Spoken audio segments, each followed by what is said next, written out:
আসসালামু আলাইকুম। আশা করি সবাই ভালো আছেন। আমার চ্যানেলে সবাইকে স্বাগতম। শেখ হাসিনা সরকারের পতনের পর ডক্টর ইউনূস সরকার দেশ চালাচ্ছেন, কিন্তু যে বিরোধী দল বা রাজনৈতিক দল যেগুলোই আছে এখন মাঠে, বিশেষ করে বিএনপি, জামাত ইসলাম এবং অন্যান্য ইসলামী দল, তারা একটা রোড ম্যাপ চাচ্ছিল যে কখন নির্বাচন হতে পারে, সরকারের মুখ থেকে সেটা শুনতে চাইতেছিল। কিন্তু সরকার স্পষ্ট করে কিছুই বলছিল না। সরকার বলছিল যে তারা সংস্কার করবে এবং সংস্কার করতে যতদিন লাগে ততদিনই তারা থাকবে। কিন্তু সেটা কতদিন লাগতে পারে এই ধরনের কোনো ব্যাখ্যা বা সময় তারা দেয়নি, যার ফলে রাজনৈতিক দলগুলোর মধ্যে উৎকণ্ঠা ছিল। বিশেষ করে বিএনপি, তারা চাচ্ছিল দ্রুত নির্বাচন দিয়ে ক্ষমতায় চলে যাওয়ার জন্য, ফাঁকা মাঠে গোল দেওয়ার জন্য, যেহেতু আওয়ামী লীগ মাঠে নাই। এবং জামাত, তারা কিছুটা ধীর স্থির গতিতে এগুচ্ছিল। তারা বলছিল যে ঠিক আছে, সময় দেই, কারণ তারা তাদের দলের অবস্থা খুবই খারাপ। তারা বিভিন্ন ধরনের দল গুছানোর কাজেও ব্যস্ত ছিল। তারা বলছিল না, সংস্কারের জন্য সময় দেওয়া দরকার। কিন্তু যাই হোক, আলটিমেটলি যে কথাটা সেটা হচ্ছে, তারা চাচ্ছিল একটা রোড ম্যাপ, যে কখন নির্বাচন হতে পারে তার একটা তারিখ, সম্ভাব্য সময়। এখন আজকে সেনাবাহিনীর প্রধান জেনারেল ওয়াকারুজ্জামান সেটা ক্লিয়ার করে দিলেন। তিনি রয়টারের সাথে একটা সাক্ষাৎকার দিয়েছেন এবং সেখানে বলছেন যে 18 মাসের মধ্যে, অর্থাৎ 1.5 বছর, 18 মাসের মধ্যে মানে নির্বাচন কমপ্লিট করতে, এবং তারা এই সরকারকে তারা সাহায্য করবেন। এই যে একটা সময় বলে দেওয়া, এতে মনে হচ্ছে যে রাজনৈতিক দল খুব খুশি হয়েছে তারা।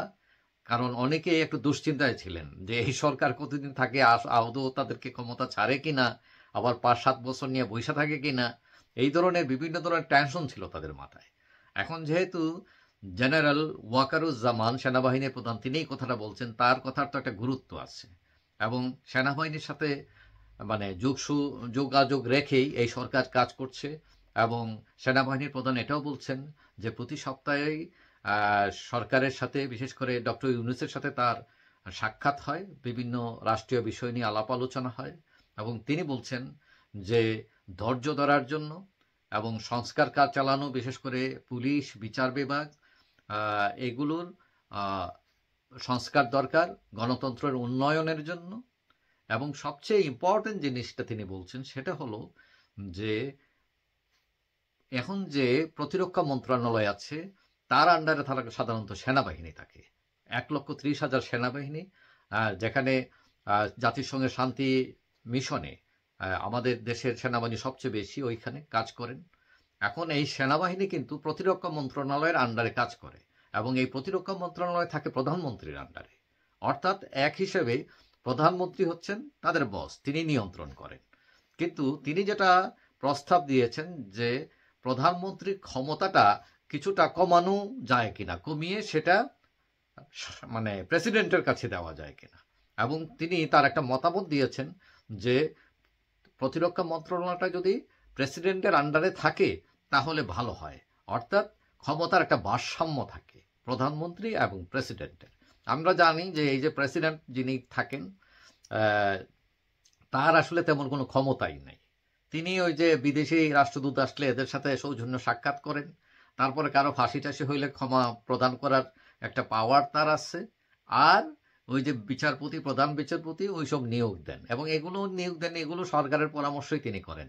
তিনি জাস্ট একটা পুতুলের মতো বসে থাকেন, মানে কোনো কাম নাই আর কি। এখন আমাদের আছেন যে প্রেসিডেন্ট সাহেব, শাহাবুদ্দিন চুপ্পুর সাহেব, তিনি ওই আছেন, ওনার অবস্থা তো আরো কাহিল, কারণ তিনি আওয়ামী লীগের লোক। তো এখন চাইতেও পারতেছেন না, আবার এই সরকার তাদেরকে বিদায়ও করতে পারছে না। এখানে বিভিন্ন আইনি জটিলতা আছে। সো এখন এই যে প্রধানমন্ত্রী, এটা অনেকটা সকোজে জিনিস রাখা, সাজিয়ে রাখার মতো একটা ব্যাপার হয়ে গেছে। তো অনেকেই, এটা সেনাবাহিনীর প্রধান যেটা বলছেন, অনেকেই এটার সাথে একমত যে ক্ষমতার একটা ভারসাম্য। কারণ আমাদের দেশের প্রধানমন্ত্রী এতই ক্ষমতা হাতে নিয়ে বসে আছেন যে তিনি একাই 4টা পোস্ট নিয়ে বসে থাকেন। এক দলের প্রধানও তিনি থাকেন, তারপরে তার সংসদীয় দলের প্রধান তিনি থাকেন, আবার সংসদ নেতাও তিনি থাকেন, আবার প্রধানমন্ত্রীও তিনি থাকেন। মানে উনি একটা ঈশ্বরের মতো একটা অবস্থা তার, মানে এত ক্ষমতা তার বিরুদ্ধে কিছু বলাই যায় না। তো এই যে ক্ষমতা বেশি দিলে তারা আবার স্বৈর শাসক হয়ে ওঠেন। আমরা অতীতেও দেখলাম বিভিন্ন সরকারের সময় যে মানে তিনি যা বলেন সেটাই আইন হয়ে যায়, কিন্তু কোনো গণতান্ত্রিক রাষ্ট্রে তো এটা হওয়া উচিত নয়। এই জন্য তার কিছু ক্ষমতাটা কমায় এবং সংস্কারে যে একজন প্রধানমন্ত্রীর কী কী ক্ষমতা থাকবে এবং দলের দায়িত্বে যদি তিনি না থাকেন তাহলে ভালো হয়, ঠিক আছে। এবং কারণ তখন ওই সরকারের মধ্যে দল ঢোকানোর চেষ্টা করেন তিনি।